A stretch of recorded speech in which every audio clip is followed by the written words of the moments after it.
everyone, welcome to my channel. আশা কৰিছো সকলো ভালে আছে।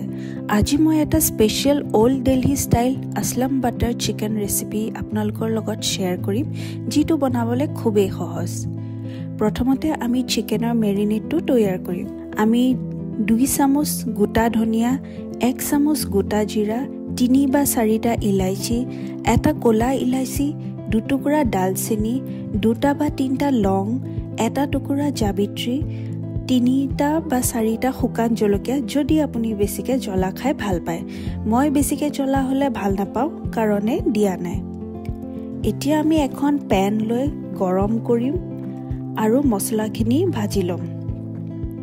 আমাৰ মছলাখিনি ভজা হৈ গ'ল। এতিয়া সেইখিনি আমি পেনখনৰ পৰা নমাই থম আৰু একেখন পেনতে অলপ কসুৰি মেথিও ভাজি ল'ম। কসুৰি মেথিটো বেলেগকৈ ভাজিছোঁ কাৰণ কসুৰি মেথি সোনকালে জ্বলি যায় আৰু তেতিয়া তিতা হৈ যায়। এতিয়া আমি গোটেই মছলাখিনি মিক্সাৰ গ্ৰাইণ্ডাৰত ল'ম আৰু তাতে 1 ইঞ্চি আদা, 8টা বা 10টা নহৰু, আধা কাপ দৈ দি পিহি ল'ম। ইয়াৰ পিছত আমি এতিয়া 500 গ্ৰাম চিকেন, 2 চামুচ নিমখ, 1 চামুচ জালুকৰ গুড়ি, 1 চামুচ নেমুৰ ৰস লৈ গোটেইখিনি মিহলি কৰি ল'ম। এতিয়া আমি চিকেনখিনি 1 ঘণ্টা কাৰণে থৈ দিম। আপোনালোকে যদি গোটেই ৰাতি ৰাখিব খোজে তেতিয়া ফ্ৰিজত থৈ দিব। এইটো চিকেন বনোৱাৰ 2টা পদ্ধতি আছে। প্ৰথমটো হ'ল ওভেনত 200 ডিগ্ৰীত 8 বা 10 মিনিটৰ কাৰণে ৰোষ্ট কৰিব পাৰিব আৰু মাজে মাজে বাটাৰ লগাই ল'ব। মই দ্বিতীয় পদ্ধতিত বনাম আজি গ্ৰিল পেনত। গ্ৰিল পেনখন ভালকৈ গৰম হ'ব দিম আৰু তাতে অলপ তেল আৰু বাটাৰ দিম। এতিয়া এটা এটাকৈ চিকেনৰ পিচকেইটা পেনত দিম আৰু মিডিয়াম গেছত 20 মিনিটৰ কাৰণে ৰান্ধিম। মাজে মাজে চিকেনটো উল্টা কৰিম যাতে দুইফালে ভালকৈ ভাজ খায়।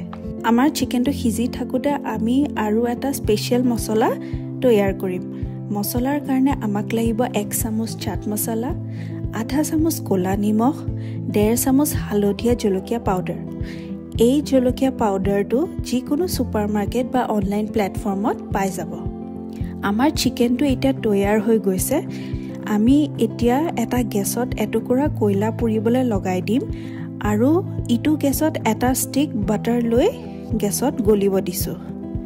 নিয়মমতে 1 কাপ বাটাৰ দিব লাগে, কিন্তু যিহেতু মই ইমান বাটাৰ দিবলৈ ভাল নাপাওঁ সেইকাৰণে এটা ষ্টিকহে দিছোঁ।